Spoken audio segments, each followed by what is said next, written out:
I need you to sit down for this one, because what I'm about to tell you, I wish someone had told me 20 years ago, sitting at my kitchen table, thinking I had everything figured out. I was 61 years old. My husband Gerald had just retired the year before. We had a house, a modest savings account, an IRA we'd been feeding quietly for decades, and a plan. A real plan. Written out on yellow legal paper with a blue pen. Gerald was the planner. He'd worked at the same manufacturing company for 31 years. 31 years. He brought home the same paycheck, same insurance, put money away every single month without fail. We thought we were the responsible ones, the ones who did everything right. And then, slowly, quietly, without ever announcing itself, something started eating our retirement alive. Not the stock market crashing, not a medical emergency, not a scam or a con artist or a bad investment tip from some guy on the internet. Something far more ordinary than that, something sitting inside our own choices, our own habits, our own sense of comfort. I'm going to tell you exactly what it was, and I'm going to do it in a way that I hope actually lands, because I've watched 3 of my closest friends go through this same thing, and none of us saw it coming until it was too late to fully recover. If you're new here, my name is Margaret, and this channel is about the things nobody tells you before you retire. The real things, the quiet things, not the glossy magazine version of retirement where everyone's on a boat somewhere drinking lemonade. The version most of us actually live. If that sounds like something that matters to you, I'd be so grateful if you'd hit that subscribe button right now. It's free. It keeps this channel going, and it means the next time I sit down to share something like this, it finds its way to someone who needs it. There's a whole community of us here, people who are learning, adjusting, and refusing to give up on building something good in the second half of life. Now, let me take you back to where this all started. Gerald retired on a Friday in April. I remember it clearly because the tulips in our front yard were just opening up. That deep red kind that his mother had planted years ago and somehow never died. He came home in the middle of the afternoon with a card signed by his co-workers and a look on his face I hadn't seen in a very long time. Relief. Pure, bone-deep relief. We celebrated that weekend. Nothing extravagant, just dinner at his favorite Italian place downtown, the one where the bread comes in a paper bag still warm from the oven. We talked about everything we were going to do. Travel. Finally take that trip to Portugal we'd been putting off since our 30s. Spend more time with the grandkids. Sleep in on Tuesdays. For the first few months, it was good. Really good. Gerald built raised garden beds in the backyard. I picked up a watercolor class at the community center. We weren't spending wildly. We were being careful, we thought. We stuck to our budget. We pulled from savings only when we needed to. But here's what we didn't account for. And this is the thing I want you to hear clearly, because it sounds so small when I say it out loud that you might almost laugh. We didn't account for the slow, steady, almost invisible creep of lifestyle inflation in retirement. Not the big splurges, not vacations or new cars. I'm talking about the dozens of tiny decisions that happen when you suddenly have time. Because when you have time, you fill it. And when you fill it, you spend. Gerald started driving more. Nowhere important, just out. Getting coffee. Checking on things, running errands he used to combine into one weekly trip. Our gas bill doubled. Then our grocery bill started climbing, not because we were eating more, but because we were shopping more often, and every time you walk into a grocery store more often than you need to, you leave with things you didn't come in for. That's just human nature. I started buying little things for the house. Nothing crazy.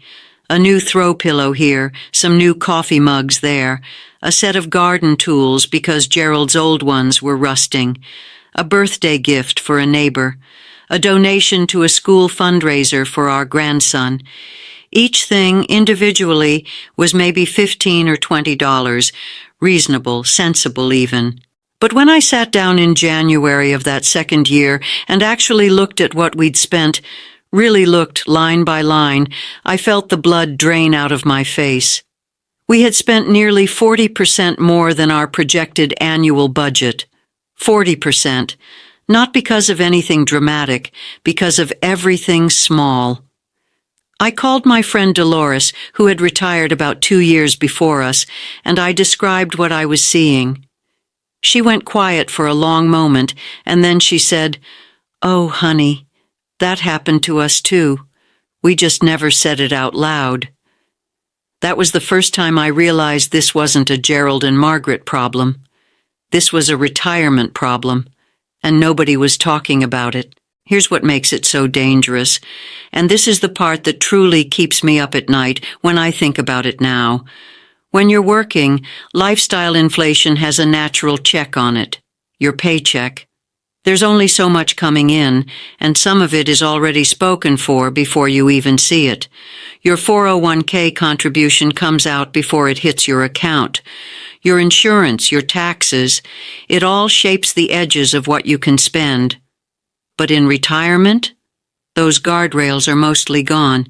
You're now in charge of pulling your own money out. You decide how much, you decide when.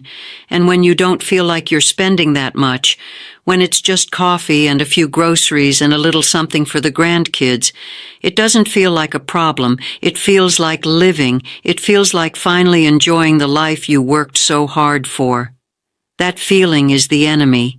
That feeling is exactly what makes this the quiet killer. Because every extra dollar you spend in the early years of retirement isn't just $1. It's $1 that won't be there in year 15 or year 20. It's $1 that won't compound. It's $1 that could have been the difference between staying in your home and having to make impossible choices later. Gerald didn't fully believe me at first when I showed him the numbers. He's a reasonable man. A smart man, but he'd worked hard his whole life, and he didn't want to feel like retirement meant more restrictions. And I understood that. I felt it too. But understanding why something feels hard doesn't make the damage any less real.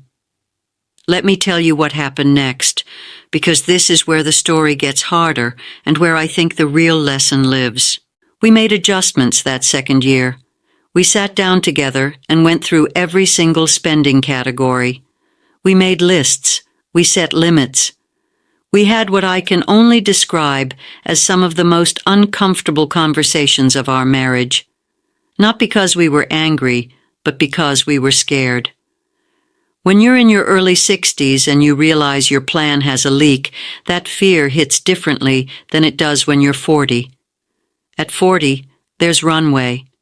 You can course correct, earn more, save more, adjust.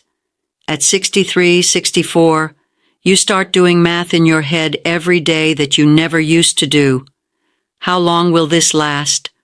What if something happens? What if one of us gets sick?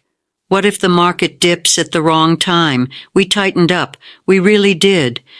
But here's what I didn't fully understand yet. And this is the second layer of this whole problem. The lifestyle inflation had already done some of its damage, and we still had one more enemy quietly at work, sequence of returns risk. I know that phrase might sound like something from a financial textbook, but bear with me, because once you understand what it means, you will never forget it. Here's the simple version. It's not just how much your investments earn over your lifetime that matters. It's when those gains and losses happen. If you retire and the market drops significantly in the first few years, right when you're drawing money out, you can permanently damage your portfolio in a way that never fully recovers, even if the market bounces back later. Think of it this way. Imagine two people with the exact same average return over 30 years. Person A gets the bad years first and the good years later. Person B gets the good years first and the bad years later. Person B ends up with dramatically more money, even with identical average returns, because when you're taking withdrawals during down years, you're selling shares at a low price. You're locking in losses, and those shares are gone. They can't grow back for you. We retired right before a rough patch in the market. Nothing catastrophic, but enough. And because we'd already been spending more than planned, our withdrawals during that time were higher than they should have been. We were pulling out during a dip. Every financial advisor in the country will tell you that's exactly what you should avoid, and yet it's almost impossible to avoid it perfectly if you don't have the right structure in place beforehand. I remember standing in the kitchen one morning, looking at our account statements, trying to reconcile what I was seeing with what I had believed was our security. Gerald was in the backyard with the tomatoes, humming something, completely at peace in that moment, and I just stood there thinking, when do I tell him? How do I say this again? Because we'd already had the first hard conversation. We'd already adjusted. We'd already started telling the grandkids that this birthday might just be a card and a phone call instead of a gift. And now I had to say, it's still not enough. What I've come to understand, years later, is that those two things, lifestyle creep and poor withdrawal timing, are almost always working together in the background of a retirement that goes wrong. They're partners. One softens you up, and the other delivers the real blow. And the cruelest part is that they do it during what's supposed to be the happiest chapter of your life. I have a neighbor, a woman named Ruthanne, who retired from teaching after 38 years. She's the most careful person I know, saved diligently, never carried credit card debt, drove the same car for 15 years. But when she retired, her daughter moved back home temporarily after a difficult divorce, and suddenly Ruthanne found herself supporting 2 households. Nothing dramatic, just groceries. Just a car repair here, just an extra electric bill there, just love. That just love cost her more than $50,000 over 4 years. Not because she's foolish, not because she didn't try to be careful, but because retirement doesn't exist in a vacuum. Life keeps happening. People you love keep needing things, and every time you pull from a retirement account during a low point in the market, you are doing quiet, permanent damage that the good years simply cannot fully undo. Ruthanne told me once, with tears in her eyes, that she felt like she'd failed, like she'd done everything right for 38 years and still somehow failed. I want you to hear me when I say, she didn't fail. She was ambushed by something nobody explained to her clearly enough, something the financial industry tends to talk about in charts and percentages rather than in plain human language. And that is a failure of information, not a failure of character. So what do you do? What do we do now? Those of us who are already in it, already retired or close to it, already feeling the pressure of what I've been describing. First, I want to say this plainly. There is no perfect fix for what's already happened. I'm not going to sit here and pretend otherwise. Gerald and I made adjustments, and those adjustments helped. But we cannot go back to year 1 and undo the overspending or the early withdrawals. That money is gone. And being honest with yourself about that, really honest, not just intellectually honest, but emotionally honest, is the first step. Because you cannot fix what you keep pretending isn't broken. What we did, and what I would encourage anyone in a similar position to consider, was to get radically, uncomfortably specific about our actual needs versus our comfort spending. Not just a rough budget, a forensic budget, where every dollar was assigned a category and every category had a ceiling, and the ceiling was not negotiable without a real conversation between the two of us. It sounds rigid. It felt rigid at first. Gerald would say, "Margaret, it's just coffee," and I'd say, "Yes, and coffee is in the budget, but 3 trips a week versus 1 makes a difference that compounds." We had that conversation in variations probably 30 times in the first 6 months, but eventually it stopped feeling like deprivation and started feeling like, I don't know how else to say it, like taking care of each other, like honoring what we'd built. The second thing we did was restructure how we drew from our accounts. This is something I'd urge anyone approaching retirement to look into carefully. Ideally, with a fee-only financial advisor, not someone whose income depends on selling you products. There are strategies for managing the sequence of returns risk, bucket strategies, where you keep a certain amount of cash or very stable assets set aside for the first few years so you're not forced to sell investments at a low point. We were late to this, but we did eventually implement something like it, and it gave us a psychological safety net as much as a financial one. The third thing, and this is maybe the one I feel most strongly about, is community and accountability, not just a spouse or a family member who loves you and therefore might tell you what you want to hear. A real conversation, maybe with a financial professional, maybe with a community like this one, where people are honest about what's happening.